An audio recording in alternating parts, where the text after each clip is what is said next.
Bonjour à tous et bienvenue dans cette nouvelle vidéo. Alors aujourd'hui ça va être une petite vidéo très courte. J'avais juste envie de vous présenter mes différents carnets parce que je pense que ça y est, j'ai trouvé ma niche. J'ai trouvé le fil conducteur de cette chaîne qui n'est autre que les carnets. En fait la réponse était dans le titre, tout simplement. Donc aujourd'hui je vous présente rapidement tous les carnets que j'ai. Alors il faut savoir que mon histoire avec les carnets date d'il y a très longtemps. Depuis que je suis petite, j'écris dans des carnets. J'avais des journaux intimes depuis la 6e, je pense. Ensuite au lycée, j'avais des carnets avec des to-do list. J'avais mon planning à gauche de mon bureau. Et donc voilà, j'ai toujours aimé les carnets. J'ai toujours été attirée par ça. J'ai toujours aimé écrire, dessiner, gribouiller. Je suis passée par une période minimaliste où en fait j'avais arrêté les carnets. Et en fait cette année, j'ai juste envie de les reprendre parce que ça me fait du bien. Donc les voici.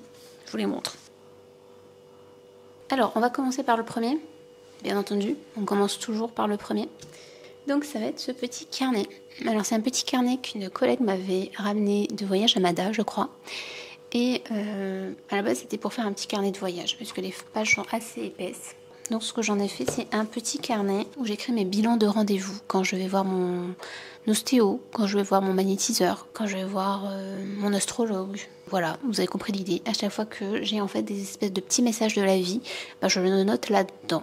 Voilà, donc c'est mon petit carnet de vie spirituelle. J'ai pas beaucoup écrit dedans, hein. Je vais pas voir des magnétiseurs tous les 4 matins non plus. Mais voilà, donc j'écris et après en fait de temps en temps je me replonge sur ce que j'ai noté. Et ça me permet de voir aussi comment j'évolue. J'aime bien voir si ce qui m'ont annoncé, ça arrive quoi, tout simplement. Après, je suis team libre arbitre. Je pense qu'on a tous un libre arbitre malgré tout et qu'on a le choix de dire non, je n'ai pas envie de cette vie. Donc ça, c'est mon premier carnet. On passe au suivant. Le deuxième, c'est mon carnet de vie. Donc ça, c'est le carnet que j'amène quand je vais en vadrouille sur l'île.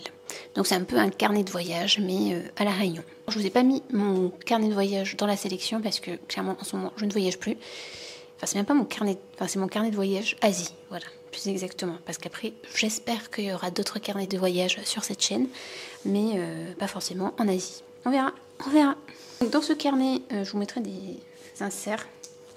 Donc là, c'est tout ce qui s'est passé dans ma vie, des événements importants auxquels j'assiste, des petites cartes que je trouve ici et là, que je colle, des petits moments de vie.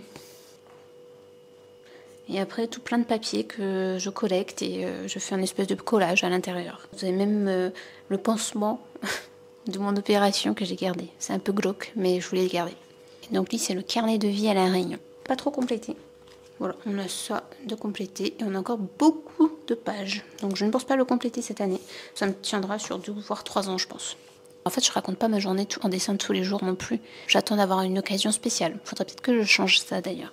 Ensuite, troisième carnet, donc c'est mon carnet d'aquarelle quand Arteza livré à La Réunion. J'en avais pris 3. Et en fait, ça c'est pour faire de l'aquarelle. Donc à l'intérieur, il y a des petits tests. Celui-là, il n'est pas trop complet. Donc il y a des petits tests à l'aquarelle. Parce qu'en fait, ce type de carnet, je trouve qu'il absorbe mal l'aquarelle, donc j'en fais pas à l'intérieur. Donc je fais là-dessus et parfois j'arrache des pages et je les colle ensuite dans le carnet qu'on verra ensuite. Là c'est plutôt un petit carnet pour la pratique de l'aquarelle. Pareil, très peu utilisé. Je vous ai dit cette année mon objectif ça va être de ne rien acheter et de faire avec ce que j'ai.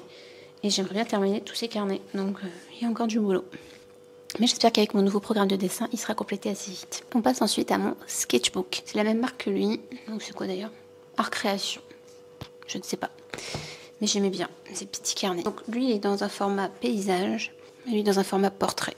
C'est mon sketchbook 2024. À l'intérieur, je mets tout mon bordel. Je fais de l'art-thérapie à l'intérieur, mes dessins d'observation rapides, ma gesture, des sketchs en tout genre.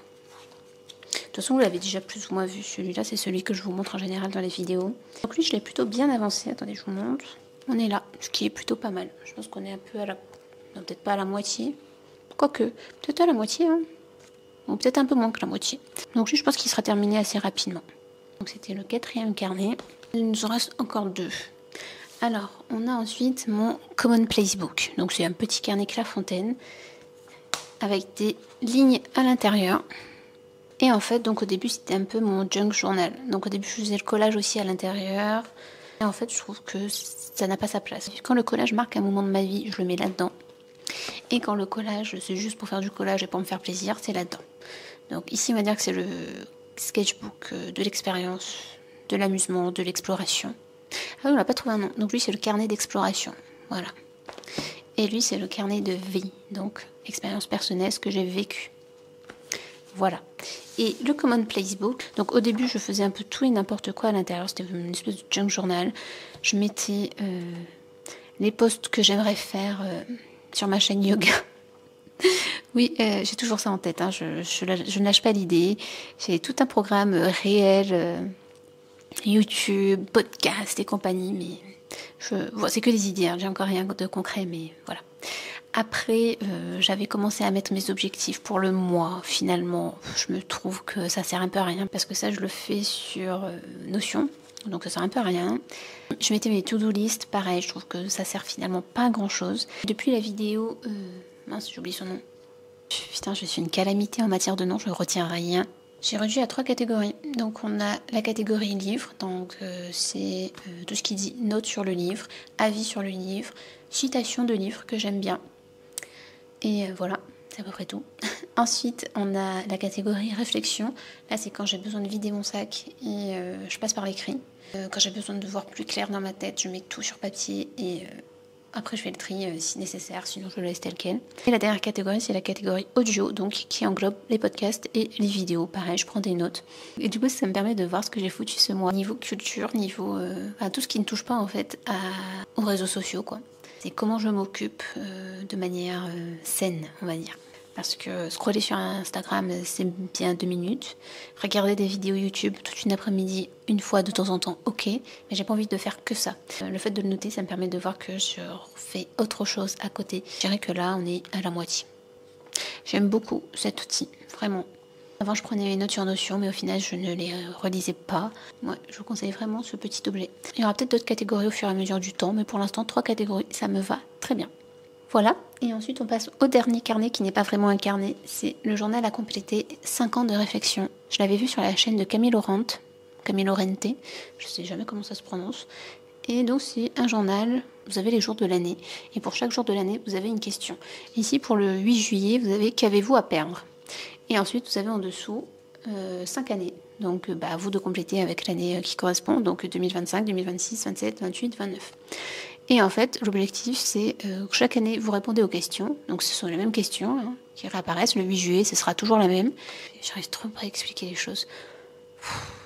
Peut-être pas sur ce genre de questions, mais sur certaines questions, vous pouvez voir en fait comment évolue un peu votre réflexion. Je trouve ça pas mal comme petit outil. Donc voilà, écoutez, je vous ferai un bilan dans 5 ans, peut-être, si je suis toujours sur YouTube d'ici là. Voilà, on a fait le tour de mes carnets.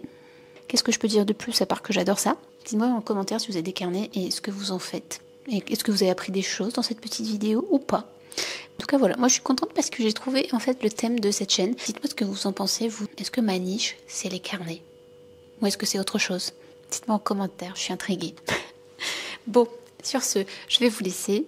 J'espère que cette petite vidéo vous aura plu. N'hésitez pas à aimer, partager, laisser un commentaire.